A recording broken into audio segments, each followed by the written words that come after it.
오늘도 우리 사는 이야기 찾아주셔서 감사합니다. 사연자분이 보내주신 이야기 시작해볼게요.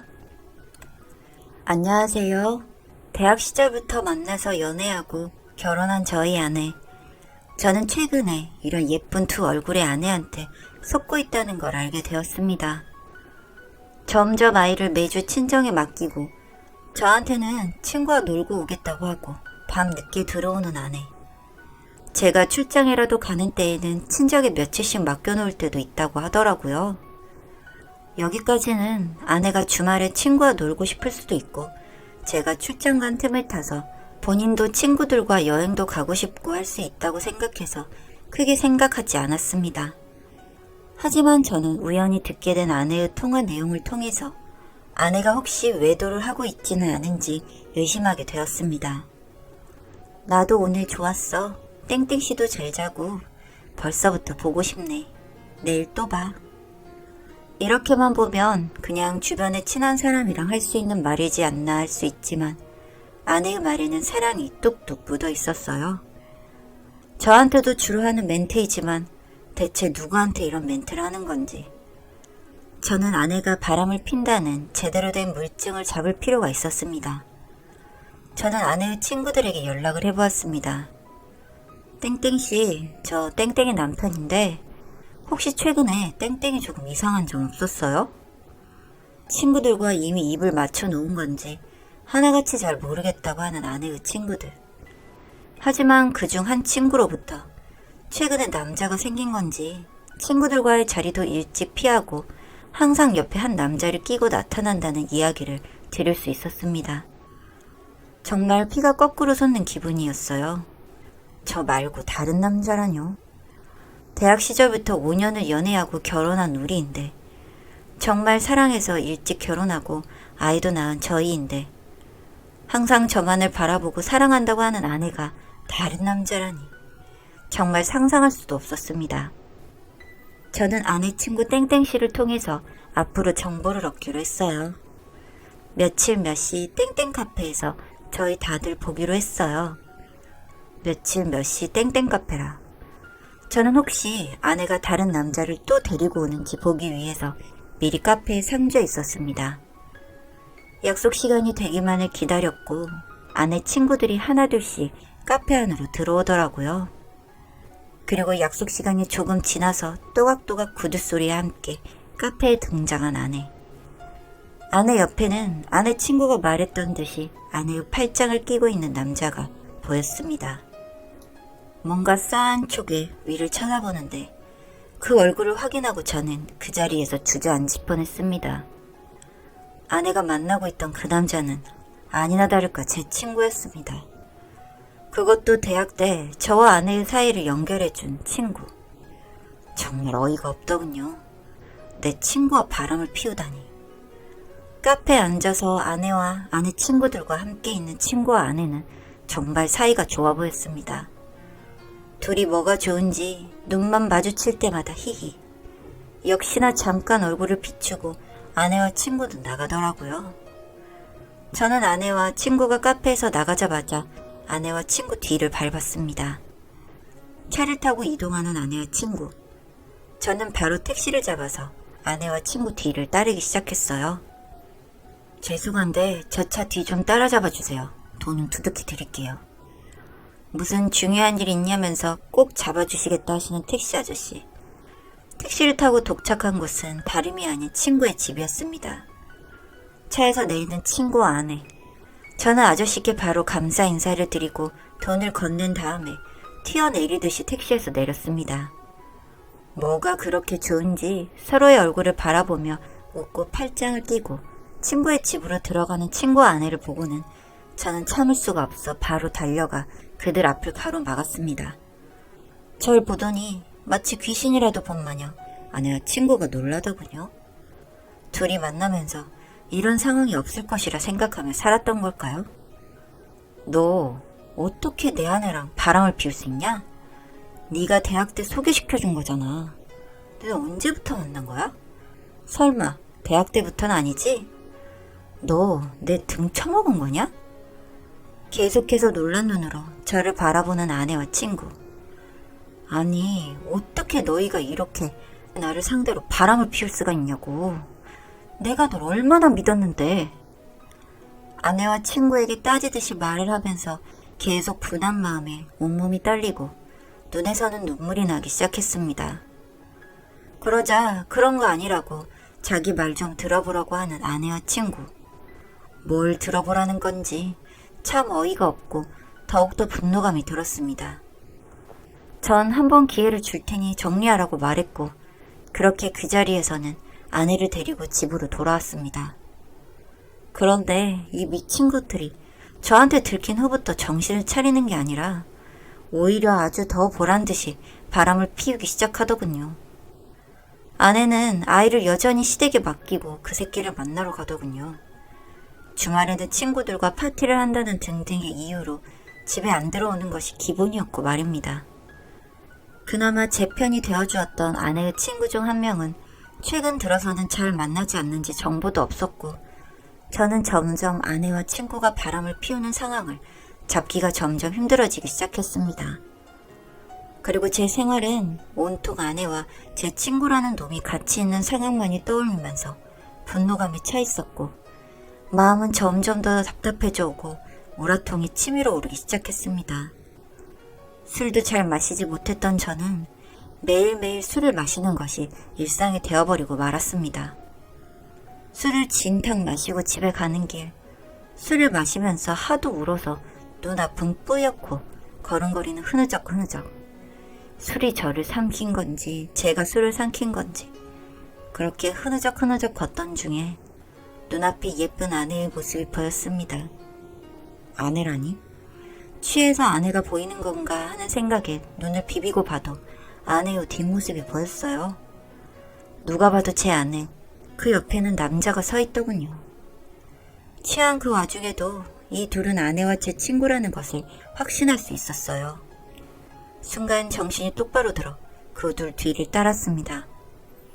기가 막히게도 그 둘은 숙박업소로 들어가더군요. 여기서 정신을 차려야 한다고 생각했습니다. 그래서 마음을 다잡고 그들을 따라서 뒤를 쫓기 시작했습니다.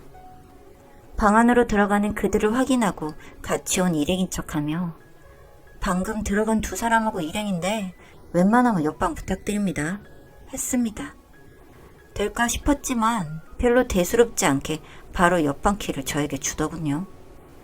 키를 받고 저는 빠르게 두 사람을 향해 가기 시작했습니다. 뭐가 그리도 급했던 건지 이미 그 둘은 복도에서 서로 뜨거운 시선과 입을 주고받으면서 방으로 걸어 들어가고 있더군요. 그런 그 둘을 보면서 저 역시 불타올랐습니다. 저는 제 손에 들려있던 남아있던 소주를 들이부었습니다. 도저히 맨정신으로는 제 아내가 저 새끼와 있는 모습을 못 보겠더라고요. 다시 술 기운이 돌아오니 뭔가 자신감이 들었지만 여전히 마음이 너무 떨리더군요. 둘이 언제부터 이런 관계였던 걸까? 정말 오래전부터 나를 등쳐먹고 있었던 걸까? 머릿속에는 5만 가지 생각이 들었습니다. 저는 떨리는 마음을 뒤로 한 채 아내와 친구가 들어간 방문을 쿵쿵 두드렸어요. 한참을 두드리는데 이미 뜨겁게 불타오르고 있을 두 사람에게는 문소리가 제대로 들리지 않았던 건지 계속해서 나오지 않더라고요. 저는 화가 나는 마음을 억누른 채 초인종을 누르기 시작했습니다. 계속해서 문도 두드리고 했던 탓인지 문이 열렸어요. 열리는 문 사이로는 대충 샤워 가운을 두른 헐벗은 친구와 아내가 보였어요. 네가 여기는 웬일이야 라는 표정으로 놀래서 보는 친구와 아내. 빠르게 닫으려는 문을 잡은 채 안으로 들어가서 사진을 찍기 시작했습니다. 그랬더니 절 잡아 앉혀놓고는 하는 말이 정말 그런 거 아니고 최근에 조금씩 만나서 얼굴만 보는 정도였다는 아내. 이거 뭐 말인지 막걸리인지 이 여자도 제정신이 아니니까 아무 말이 막 튀어나오는구나 싶었습니다. 친구놈에게는 주먹질 한 번 하고 아내에게는 뺨 한 대 날려주고 이제 마지막을 준비해야 하는 것 같다는 마음을 먹고 나서 한마디만 했습니다. 내가 너한테 못한 게 뭐니? 꾸준히 사랑해주고 우리 결혼해서 아이를 낳았어도 내 사랑은 언제나 한결같았고 너만을 향해 있었는데 부족했다. 좋았던 게 뭐니? 고개를 푹 숙인 채 말이 없는 아내. 그런 아내를 보면서 눈물이 났습니다. 그 다음에 들려온 친구의 말은 정말 제 모든 이성을 끊어놓는 말이었어요. 나 대학 때 땡땡이 좋아했어. 근데 네가 계속 마음에 든다고 어떻게든 연결해달라고 하니 그래도 나보다 땡땡이를 너무 좋아하는 네가 우선이겠다 싶더라. 그런데 네가 땡땡이와 결혼도 하고 아이도 낳고 그래도 나는 땡땡이를 잊을 수가 없었어. 이러면 안 되는 거 알면서도 조심스레 다가가 봤는데 땡땡이도 싫지 않은지 받아주더라. 정말 너한테 이러면 안 되는 거 알면서도 계속해서 좋더라. 너한테 진짜 미안하다. 그런데 먼 시간 후에 이렇게 이어진 우리 사랑도 사랑으로 봐주고 이젠 땡땡이 나한테 양보해주면 안 되겠냐? 결국은 제 아내를 본인이 소개해줬다지만 예전부터 제 아내를 탐내고 있었던 친구. 그리고 저랑 정말 친한 사이인 것을 알면서도 제 친구의 접근에 끌려서 지금까지 서로 만나온 아내. 게다가 애까지 있는 제 아내가. 그 다음에 나온 제 아내의 말은 제 세상을 모두 다 무너뜨리는 말이었습니다. 우리 이혼하자. 나 당신 말고 땡땡씨가 더 좋아졌어.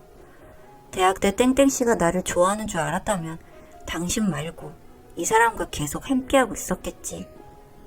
물론 당신을 만나서 사랑하고 함께한 시간도 좋았어. 하지만 땡땡씨를 만나고 내가 좀 더 사랑받고 하는 느낌이 들었어. 차라리 이 사람을 좀 더 일찍 만났으면 좋았을걸 하는 생각도 들어. 당신도 좋았지. 하지만 항상 나보다는 일이 먼저. 난 항상 당신의 인생에 있어서 몇 순위인지 의심이 들었어. 살면서 나는 당신에게 점점 실망하고 당신에 대한 마음이 사라져가고 있었어. 당신만 날 좋아하면 뭐해. 나는 점점 당신에게 실망하고 있는데. 이제부터 다시 잘해주겠다 할 수도 있지. 하지만 나는 이미 당신이 너무 싫어졌어. 이제는 내가 정말 사랑하는 사람을 따르고 싶어. 그러니까 우리 이제 그만하자. 정말 아내를 사랑했고 사랑하는 여자를 그리고 우리 사이의 아이까지 행복하게 해주기 위해서는 가장이 튼실하고 많은 돈을 집에 벌어줘야 하니까 일도 열심히 가정도 열심히 돌보려 했던 저.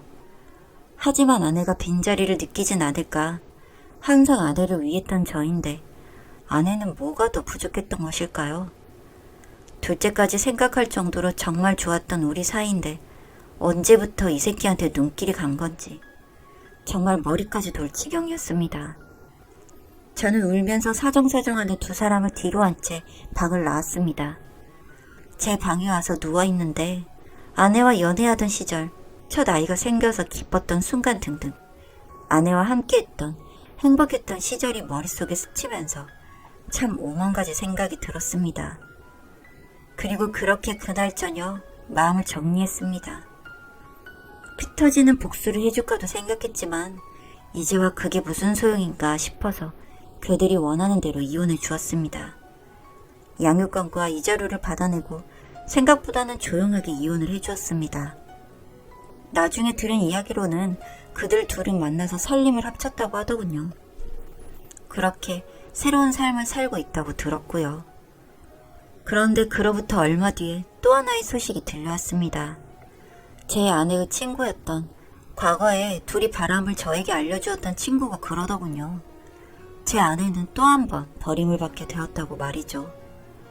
알고 보니 제 친구놈이 아내 말고도 여러 여자들과 만나왔다고 하더군요. 그러다가 아내에게 정착을 하려고 했던 모양인데 계속해서 저와의 잠자리를 걸고 넘어지기 시작하면서 정신적인 스트레스를 주기 시작했고 그러다가 폭력까지 행사한 것 같다고 하더군요. 어느 날 밤에 급하게 자신을 찾는 전화를 받고 나간 곳에 제 전 아내가 그렇게 온몸에 멍이 든 채 앉아 울고 있었다고요. 그리고 얼마 뒤 그렇게 버림받았다는 소식까지 들었다고 합니다. 그 이후 완전히 연락이 끊겼다고요. 전 이야기를 듣고 정말 놀랄 수밖에 없었습니다. 왜냐면 그 친구놈의 소식을 최근에 들었으니까요. 이미 그 친구놈은 이 세상 사람이 아니었습니다. 술을 잔뜩 마시고 운전을 한 것 같다고 했고 그렇게 음주운전으로 세상을 떠났다고 했습니다. 그것도 죄 없는 상대방 차량에 운전자의 목숨까지 빼앗아갔다고 하더군요. 참, 이런 이야기를 들으면서 굳이 제가 복수를 하지 않아도 어디선가는 다 이런 사실을 알고 복수를 해주는 것인가 하는 생각을 했습니다. 아내의 이야기를 들으면서 씁쓸했고 이미 죽어버린 친구에게 남은 증오심 따윈 없습니다. 그저 받아야 할 죗값을 그렇게 받았겠거니 하고 말았죠. 저는 현재 아이를 키우며 살고 있습니다. 클수록 절 많이 닮아가는 아이와 이런 제 아이까지 품어주고 있는 한 여자와 만남을 가지고 있습니다. 그렇게 그들이 지옥길을 걸을 때 저는 저만의 길을 또 가고 있었으니까요. 전 앞으로 저와 아이의 행복을 위해 살아가려고 합니다. 그리고 곧 제 아이의 엄마가 되어줄 한 여자에게도 온 마음으로 다해 잘해주려고요. 바보같이 지나가버린 여자 생각으로 제 모든 삶과 제가 만나게 될 사람들까지 다 부정적으로만 보고 살지는 않으려고 합니다. 여기까지 제 이야기 들어주셔서 감사합니다.